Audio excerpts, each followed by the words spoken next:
So that's why it's critical to change our barometer, to aim way higher than we think we deserve, because every day there's an invisible, silent marketing campaign happening, convincing you that you're worth less than you actually are. That's what bias is. It's this daily structure, this system, this process that shrinks you every single day. Hello, everybody, and welcome to the Embracing Only podcast with Olivia and Archita. I am so excited for the episode today. I have been stalking Amal on the streets of LinkedIn for close to a couple of years. She said yes, and she's with us here today. And we're so honored to have Amal Masri with us. She's the visionary force behind Fix the Broken Rung, which is on a mission to get 1 million women of color promoted. She has over 15 years in financial services and a deep commitment to diversity and inclusion. And Amal launched Fix the Broken Rung to address a very critical issue, the barriers women of color and immigrants face in advancing to leadership roles. And her initiative is empowering women to break through these obstacles. And she's trained over 750 leaders across 10 industries. What impactful work. Amal's passion for change management and thought leadership shines through all of her keynotes that she does and all of the work that she does with corporates to transform corporate cultures themselves. And throughout her career, she's developed nationally recognized business development programs through Quintessential, Going Digital, and the country's first advisor video marketing pilot out of Canada. She's a graduate of Columbia University and Harvard Business School's core program. Amal's expertise is widely published and widely sought after, and we're so excited to have her here with us today as she's reshaping the leadership landscape and helping women, and especially racialized immigrant women, rise. Welcome to the Embracing Only podcast, Amal. Thank you for that warm welcome. I am so excited to be here with you both. And I wanted to say that as I was working on launching Fix the Broken Rung, I listened to this podcast. And at that time, there wasn't a lot out there at least on my radar of this type of material. So it made me feel, okay, there's other people on here that are working on this. There's these other voices that made me feel like I was less alone in the work that I was doing. Thank you so much for sharing that. And that's what we really hope for, is like a little spark to spark something that you're continuing to do and flame it on further. So Amal, you have this really beautiful thing that you say in a lot of your LinkedIn posts. And it says, my name is Amal Masri, and my mission is to fix the broken rung on the career ladder by helping 1 million women of color get promoted. And it's such a powerful mission statement and a commitment to action. So what really sparked this clarity of this mission, Amal, for you? It came from my experiences in corporate, building teams, and my background is in marketing, where there is more representation of women. But I noticed that there was very few, if any, women of color in leadership roles in marketing. And when I began researching it, I was surprised to see that the problem wasn't the glass ceiling, as most of us think. It was actually the broken rung, which is that very first step on the career ladder in that promotion from entry level to manager. So when I learned about that, I felt like I had to do something. And then that sparked Fix the Broken Rung. And here we are today. I love that. And it's such an important initiative. Archita and I were discussing before we had you on, Amal. We went through several iterations in terms of, really solidifying our mission statement. And one of those things that came up actually when we were at Podcast Revolution here recently was this whole concept of broken rung. And I think it's absolutely impactful. And to your point, there isn't a lot of focus in this space. And so you have a lot of women that look like us on this call here that are struggling in pockets, trying to understand and adopting some really bad behaviors in the process, is what Archita and I have found, thinking that they have to look, act, feel a certain way in order to advance. So I love that you've taken up this mission. It's really going to help a lot of women. So you mentioned recently that, quote, there is a price to pay for being the first, unquote. How has that translated to some of the stories the first, the few, the onlys have shared with you as they work with you at Fix the Broken Rung? And what message would you give to our audience to let them know that they can thrive in spite of all of the very real obstacles that are floating around out there? Well, I'll start with the latter part of the question saying that there is a lot of hope. There is a lot of opportunity to thrive. And with podcasts and the work that you both are doing, and with other initiatives and with Fix the Broken Rung, there is so much hope out there. And I want to say that to start with hope, over half of the graduates from our Leadership Accelerator receive a promotion within 3 months. So there are solutions with the right support, with the right resources. But going back to the first part of the question on the price to pay if you're the only, well, I think we could really see that playing out in the media now with VP Kamala Harris in her campaign. So as she's campaigning for the presidency, we've all seen the comments out there, the DI hire rhetoric. She is, as was stated at the DNC, I think it was Michelle Obama, one of the most qualified candidates ever to run for president. But you still see the spin out there that, oh, it's only because she's a woman of color that she's getting this. And when she gets elected, you know that rhetoric is going to be out there. So I think number one, there's always that narrative, despite being highly overqualified when you do earn your seat. And I'm manifesting this, that she will earn that seat in November, that you still have to face those kinds of claims. Also, the overall higher levels of scrutiny. So we see this with VP Harris in the media. 2 years ago, when I was launching Fix the Broken Rung, we saw it with Supreme Court Justice Ketanji Brown Jackson. In the hearings for her nomination, the attacks were disgusting. And when you compare what she had to go through compared to other candidates who were not women of color, it really is appalling, especially because she is so highly qualified. So I think that it's the higher levels of scrutiny exist there. And then, as we know from the work that you both do, as women gain more power, as they rise in that career ladder, they face more microaggressions. And one of the reasons for that is because you're going against type. As a woman, especially as a woman of color, you're not really supposed to have that power. And this white patriarchal mindset, you're going against type. People don't expect you to be in those roles. And so there is this covert hostility that emerges, particularly for women of color and most especially for Black women. So when you're one of the few or the only one in that boardroom, you are going to probably face more covert discrimination and hostility. You're going to be subjected to higher levels of scrutiny. You're going to get that doubt that whether you actually earned it or belong, even though you earned it 4 times over. And on top of that, there's also very subtle social exclusion that happens, especially if you don't have the same background. I'm an immigrant. I was not born in Canada. I was born in Saudi Arabia. And when I first joined the workforce here, got my first job, it was really hard to connect with people who had been here their whole life and had those stories.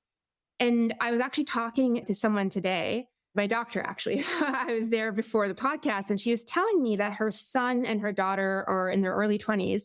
And she's seeing a notable difference, too, in how her son is able to network with men who are 2-3 decades older than him because they have sports in common. They both play poker. There's all those reference points that helps build relationships, stronger relationship, and the kind of trust that would make them more inclined to recommend him or hook him up with an opportunity. Whereas her daughter doesn't have those same reference points, and it's just an entirely different dynamic.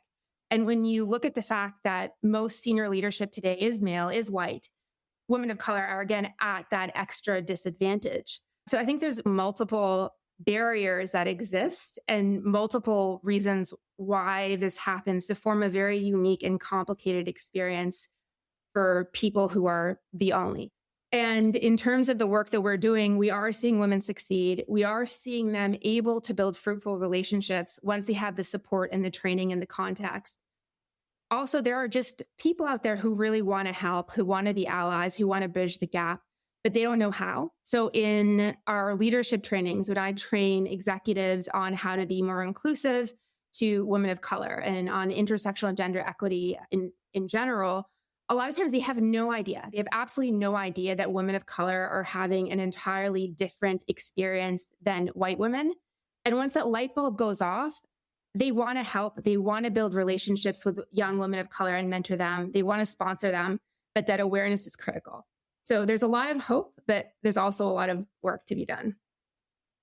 I love that. And I think there's something in your work specifically with corporations that want to address this that gives me hope personally. Archita knows this. I am of the mindset of you need to manage yourself. And yes, there's all this stuff that's going to come at you, but you need to figure out how to win in spite of all of the societal stuff. And a lot of the women, both Archita and I coach, I will hear say things like, my manager should, or HR should. And I'm like, girl, if you don't stop giving away your power and figure out what you need to be doing instead of begging for someone else to do something in your favor. So I think this approach and hearing that there are companies out there, especially right now when we're experiencing this about face on DEI globally, right? We're having an about face. So to hear that there are companies that are still actively seeking out ways to be better, to be more inclusive is certainly something to be proud of and to give us all hope. Archie, I think you wanted to say something. I might have stepped on you there. No, you're absolutely right. Gosh, you outlined so much over there, Amal. And then Olivia, the way you brought it home reminds me of this quote Amal put up, and it said that it's better to admit that you went through the wrong door than to spend your whole life in the wrong room. This resonated with me so much. People don't recognize they have a choice. They have a choice. And Olivia, I remember when I was going through my own toxic workplace situation, those words were the most clarifying words I had ever heard, is that you have a choice to now go find the right room. But that decision is so uncomfortable to make the choice, whatever it is, to stay in that room because you made that decision, or to get the hell out of the room. So when you speak to graduates in your program or executives that you coach and work with, how do you help them navigate that decision making to be like, okay, the clarity I have right now is to go step out of this damn room? That's a profound question. I guess I'll start with the young women of color that we work with. We talk a lot about stepping into your power. And Olivia, that also echoes what you said as well, which is finding your agency. And when people apply, when young women apply to the program, when we review their applications and we interview them, we always look, are they someone when faced with a barrier, always looked for their agency, always looked for what they did have in their power to control and to change and to fix? Because you always have some degree of agency. And we're at a time now in 2024 where there's never been so many options and opportunities. There's never been so many resources for women of color. And at the same time, there's also so much opportunities and truthfully, like a lot of power in being the only as well, and being the first and the only. I'll share a story. So one of our graduates, based on what she learned in the program, and also just the general ability to work with a senior leader within this program and to have those conversations and build the relationship, she's able to take what she learned, go back to her manager and her senior leadership team and start building those relationships, because she saw that there's actually things I can do and I can change to build better relationships and to position myself for success. And even though before joining the program, she felt pretty disempowered, she didn't have many options, she realized that she actually had so many options and there's so many things that she could do. And she was the first person of that cohort to receive a promotion after graduating.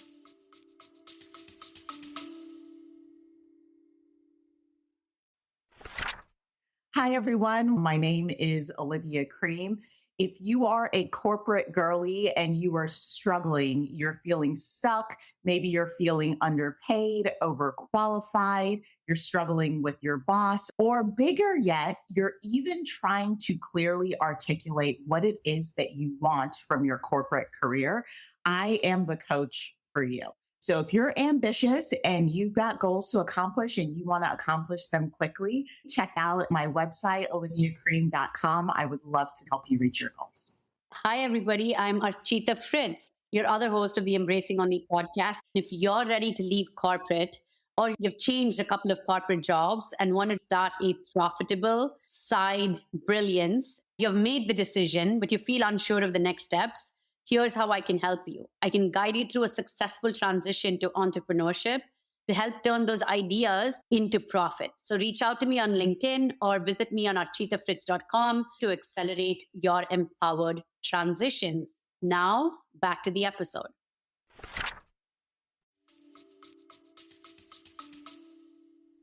Always something that you can do. Even if the something that you can do is leave for greener pastures elsewhere, there's always something you can do. And what I find with a lot of women like us is it tends to be a mindset.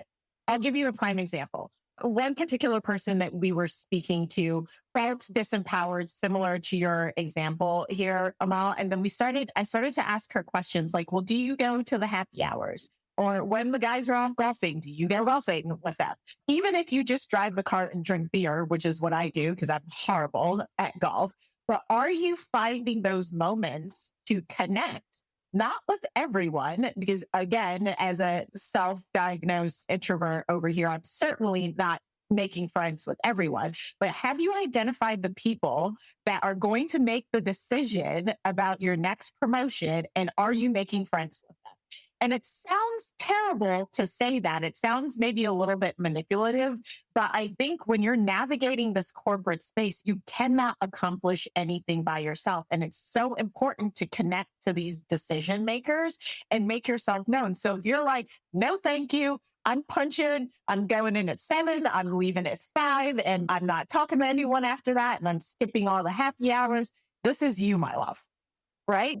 Because they're choosing the men because they know them, right? So there's certainly things that we can do. So listen, and that's what I love about Olivia and my partnership.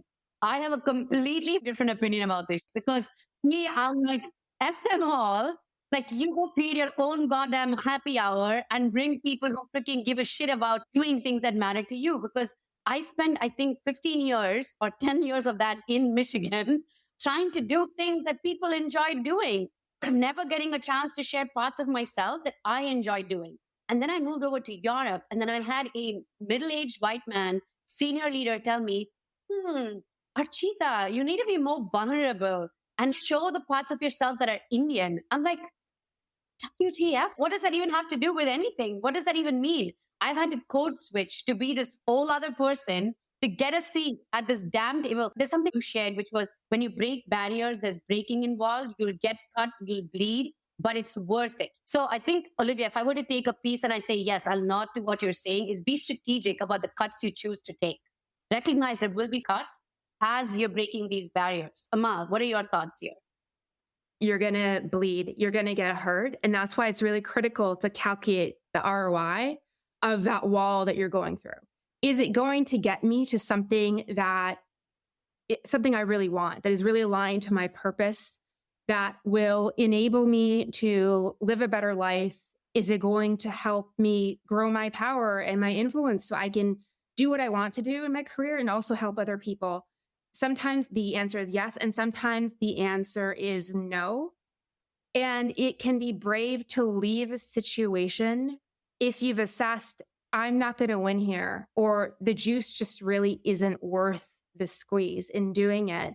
We only have, I think there's limited amount of energy and time. So it's really understanding, is it worth it or is it not? And an example I see a lot is when women enter our leadership accelerator, they'll say, I'm in a really toxic culture. I am told there's no hope for my promotion at all. There are no positions available, or no one's really supporting me. I'm unhappy. It's hurting my mental health. That's when we start having conversation of, is it really an internal promotion you should be thinking of, or breaking through that barrier? Or should you be pivoting and going to another culture that's more aligned to who you are in a healthy environment? So it's really critical to be smart about it. And what I see, unfortunately, and I see this with women, and especially with women of color, is sometimes we feel we have to sacrifice ourselves for the greater good. If you're not in a position of power, if it's too early in your career, that may not be the time. And I'll reflect from my career, for the beginning of my career in a very male-dominated industry, as I climbed that ladder to an executive role, I wasn't particularly involved in DEI or gender equity work because there were so many barriers in just my role and climbing that ladder that I needed to dedicate all my energy there. But also because sometimes if you're the squeaky wheel on those issues, it can actually lead you to being othered even more and alienated even more. And strategically, my plan was to get in a position of power, grow my influence and network, and then start doing that work. So there's also that element of patience and timing and the where, when, and how of all of it. So if I can pipe up and say to Archita live on air, I told you so. This is like Olivia's mantra. She like repeats this. Now, Archita and I used to wrestle over this issue. It's probably captured in one of our earlier episodes because Archita was like, no, we got to fight the power and we got to do all this DEI stuff. And I got sucked into the trap myself because I tend to be very vocal. I don't mind public speaking. So I would get tapped into all this DEI work. And before I knew it, I was doing 50% DEI, 50% my job, and I was burning out bad. And I decided I needed to stop that because my goal, my ultimate mission was not to be a DEI executive. It was to be an HR executive, which sure, DEI has a small portion to my overall business facing HR job, but I needed to spend my time and energy aligning myself to my own plan so I could be a decision maker. And then guess what? Now I'm a hiring manager. I can go implement my DEI thoughts within my own sphere of influence unencumbered, right? So I think the question that I have is, I know for a lot of our audience members, and I can think of the ladies, I see their faces in my head as I get ready to say this, that are so passionate. The thought of not doing DEI work literally makes them want to throw up and yell at me, which is fine. They do, but I'll continue to say this. What would you say to those women that say, and Archita is one of them, by the way, she might have changed her mind. What would you say to those women that say, but I can't give up on this work. There are so many women adjacent to me and below me that need me to advocate for them. Meanwhile, they're not focused on their own professional goals. What would you say to those ladies listening? If you don't have much influence in your organization or much support, you are unlikely to be successful depending on what change you're trying to make, if it's a large scale systemic change. And if anything, that might take you out of the running for being promoted, for growing in your career, for getting the kind of opportunities that will lead you to someday have the power, the influence, the social capital to make those changes. I'll give an example from my own life. I am Palestinian, and obviously the past year has been a really difficult and challenging time. And I've had a lot of young women reach out to me to say, if they're Palestinian or if they're Muslim, I don't know what to do. I feel really impacted by this, but should I speak up about this in the organization? And what I would say to them, and I think for me, like our style of coaching and working with women is we're not telling them what to do, but how to think about things. Look at the culture of your organization. Look at what other senior leaders are doing, maybe people more senior than you. How are they acting? And ask yourself why or why not they're making certain choices, because they have a better pulse on how things work in that organization and how certain choices, certain stances will impact them. And for myself, the question I wrestle with is I know that just by saying I'm Palestinian, I'm going to be excluded in some spaces. Some people won't want to work with me, not even stating what my politics are or my thoughts, just by virtue of existing as Palestinian. And I ask myself, obviously, it is something very critical to advocate for against a genocide and for human rights. And at the same time, if all Palestinians are doing this, and then because we are more likely to be discriminated against when we do this than a white person, we are more likely to be penalized and punished. And if we're then, as a result of that, taking ourselves out of positions of power and influence, what is the large scale impact of that? And I don't have a perfect answer. But sometimes you have to do work to keep your seat at that table until you're in a position to build your own table. Gosh, first of all, you've hit on so many really important pieces. It's just one is identity. And I wanted to just let you know, we see you, Amal. We absolutely see you. Thank you for sharing that. Really appreciate it, because what you are doing for so many women who struggle with that identity across that whole spectrum of like religion, space, politics, race, everything is so immensely powerful, because it is not black and white. It just is not. And there is so much we have to do to protect ourselves in order to even be able to exist. So it's an important thing for me to call out here, because as much as I agree with you, Amal, in saying that sometimes you have to put your, what I call identity politics away so that you can accomplish your goal. There's a whole nother question, which is, do you even want to sit at their smelly table to begin with? And that's the question that I think you were getting to, is like, is this the right table for you? If you can't show up, in my case, in all my Jamaican glory, and I can't be passionate when I'm happy and passionate when I'm mad, and if I can't do all the things that make me special when I'm sitting at that table, I kick over the table and I make one for myself, right? Like, so I want to balance that out, that feedback out. So yeah, you might want to put away some of the identity politics so you get where you need to be. But the second question is, do you really want to sit at that table if you can't be yourself? And it's an important question, because for myself, and I think you alluded to, and in Archita, I think would probably feel the same way. My greatness comes from my identity and from my history and from everything, every part of me and who I am. And it's a choice, like you said, of building your own table. And I think at the same time, going back to what we're talking about, strategy and picking and choosing when, I always think through my decisions in terms of what I want to model for the young women we work with and sharing the thought process around it. So for myself with Fix the Broken Rung, one of the things I've wrestled with is, for a lot of organizations, even getting them to commit to a development program for women of color or this conversation about intersectional gender equity, it is quite new. And a lot of companies are very comfortable with programs that are just gender first. So a woman's program. When race comes into the equation, that tends to feel more uncomfortable. And when I'm going in there saying, actually, I think you should invest in women of color specifically, and it actually does make a difference to have programming that is targeted towards them. And McKinsey's research has also backs this up, versus having it open to all women, because that does change the dynamics in the room. And also, conversely, having a program that's open to men and women of color. And going back to the point about strategy, is that there are already so many challenges with just intersectional gender equity and women of color as a concept. Sometimes I ask myself, like, how much more can people really handle? Is this too much for them? And am I sacrificing opportunities to reach, help, and support more women of color in their career journeys by going all out and stating that I'm Palestinian and sharing all of me? Or do I strategically share the parts of me that will advance this focused mission because I can have an impact here? And again, I don't have an answer, but it is a constant series of trade-offs and decisions, and it's not easy.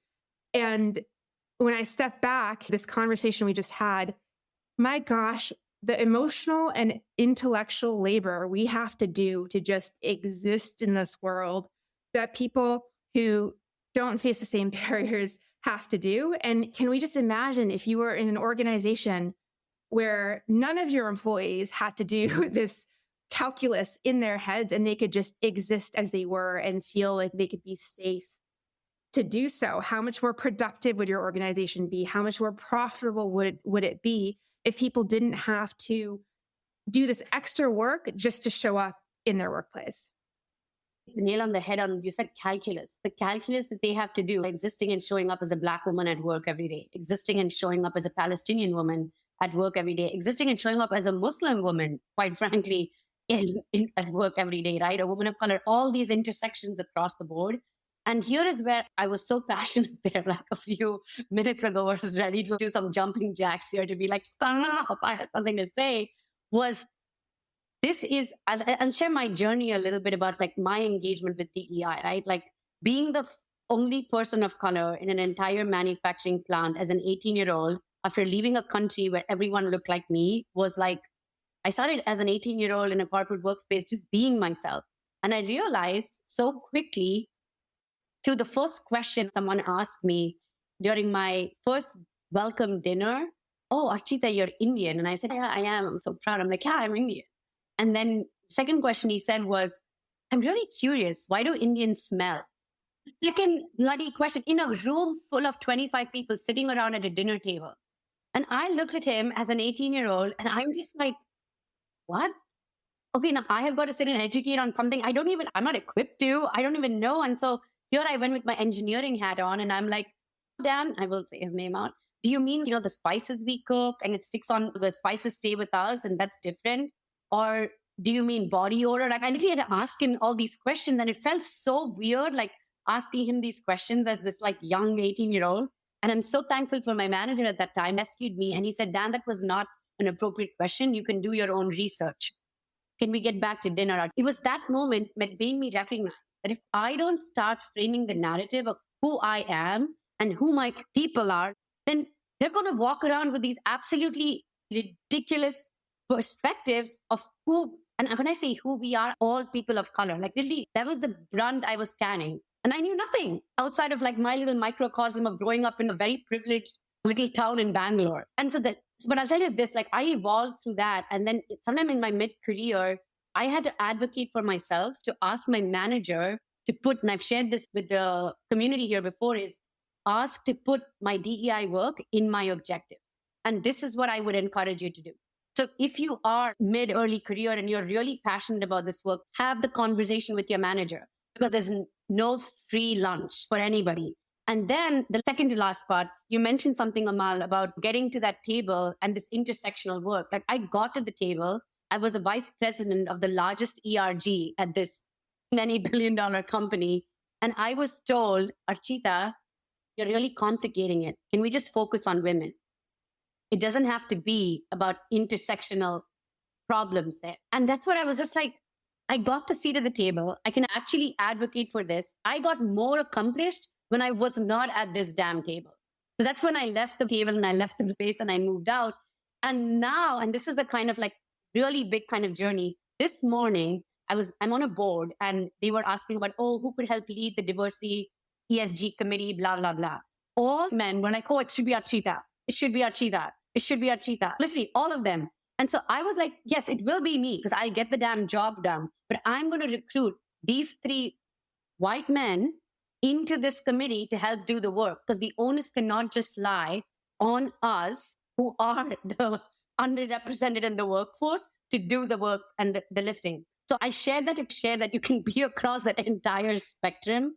There isn't a right or wrong way to do it. But what I love what both of you have shared, and I want to really honor that, is this strategy of effectiveness, how effective you are when along that journey. Because you said this really beautiful thing in a keynote that you did, Amal. And you said, when I'm often in a keynote and I speak to women in leadership, I often get the question, how can I be more confident? And you said, my advice is to aim higher than confidence, is to aim for audacity. And oh my gosh, that just hit me like a ton of bricks when I read it, because you say in a misogynistic and racist system, accurately seeing your value will feel like audacity. Damn, I wanted to be there for that keynote. So tell us more and spice it up for our audience here a little bit on leaning into your audacity.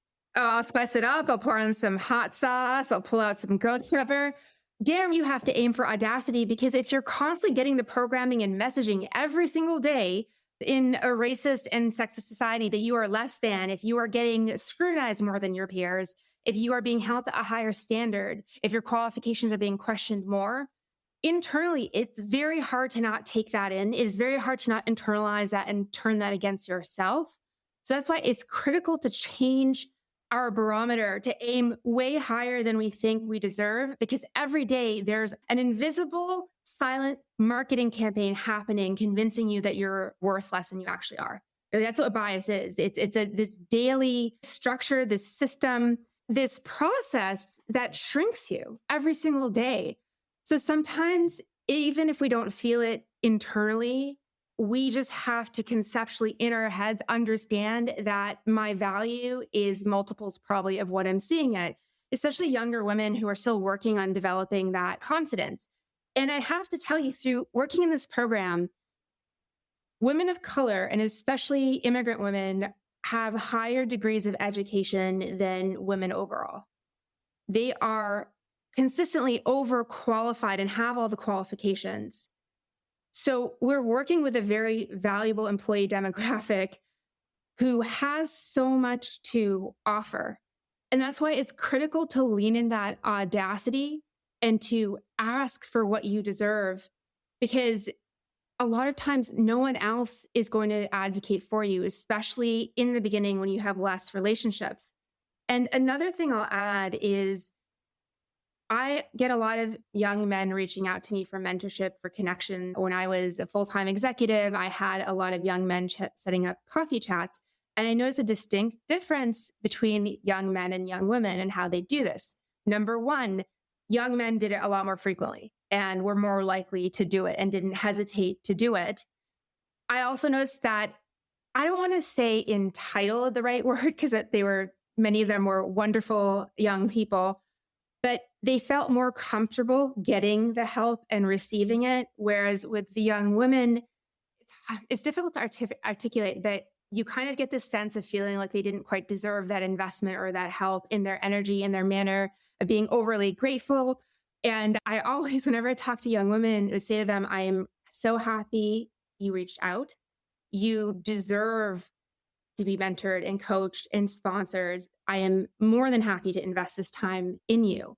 And I find that I had to adjust my approach for young women not because there's anything inherently less confident about women, but it's because in their entire upbringing, they're receiving not only different messages, but different reinforcements for taking the risks, for stepping out, for asking for help than young men are. They are penalized in ways that men are, and at the same time, they're not rewarded in the same way.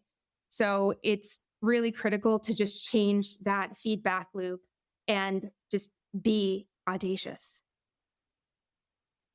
Well, I love this so much. I love audacity. I don't use the word audacity. I use the word delusional. Same thing. We're talking about you have to be so delusionally confident in your self abilities that you'll go out and do these things.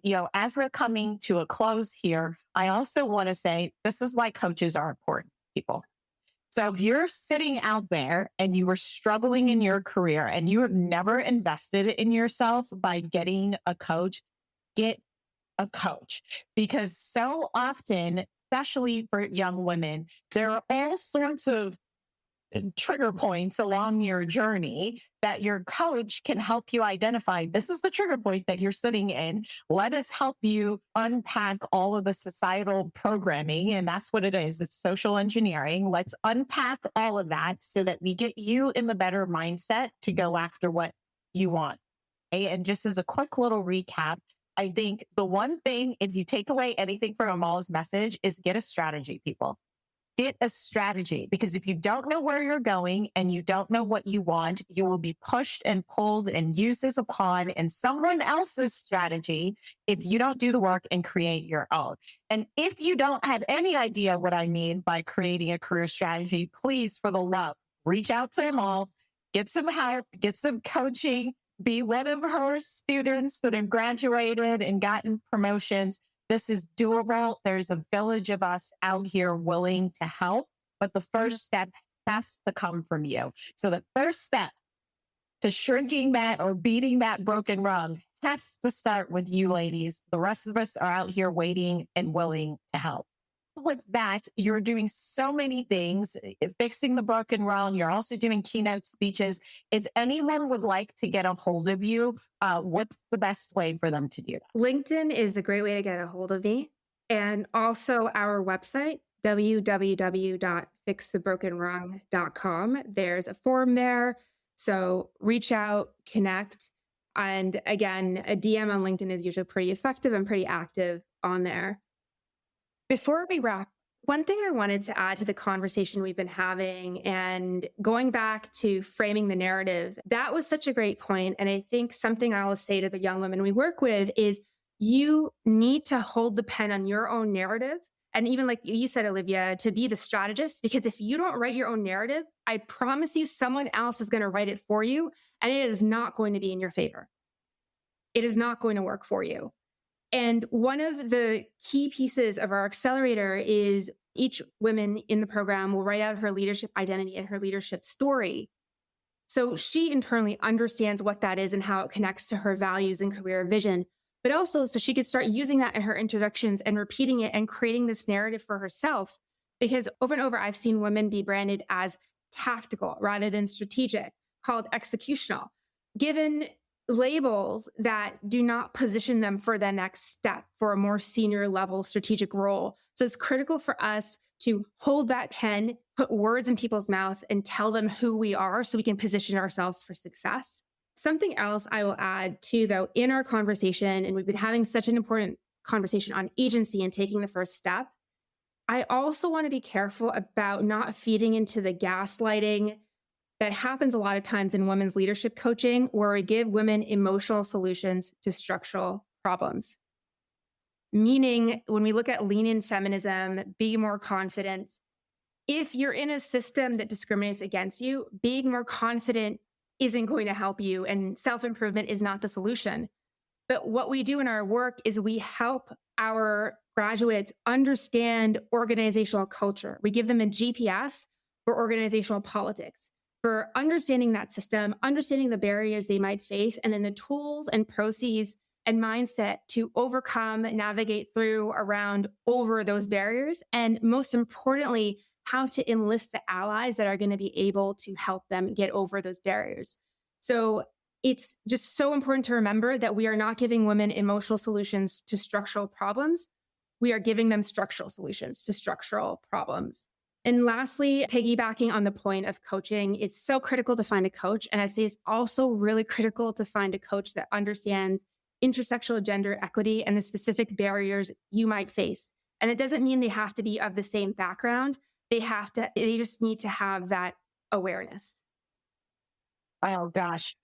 Amazing points. And you send me off on the soapbox. And Archita, maybe we can include this because I will be vulnerable and share a personal story with you, Amal. I think you are spot on. There's nothing that aggravates me more than you sign up for a coaching session or a masterclass or something, and they give you some emotional BS and you're like, what is this? What is this? Right? Now, I will say, however, there is a critical thing that you said there, which is understanding culture and your culture, your current company's culture, by providing a GPS. If the culture is rotten, you need to leave, right? As Cindy Gallup said, you need to get out of there. There is no saving it. There is no tricks and tips that are going to help you navigate it. You should be deciding not whether, you should decide to pivot. And then the question for your coach is pivot to what, right? So I think that is so important. And I will share with you guys, I've done a couple pivots in my life. And one of the most recent pivots, I had a hiring manager say to me to my face, Olivia, you're just not very strategic. Oh my God. I'm ready to throw something in his face. Literally looked at me during a one-on-one as I was trying to understand my brand, trying to get to that next level, doing all the things that we know we should be doing. And that's what I heard. In that moment, that was my signal to exit stage left.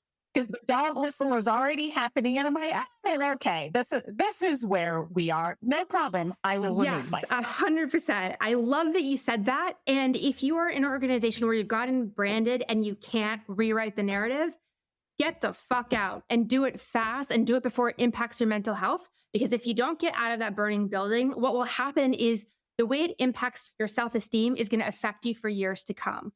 So get out and get out quickly.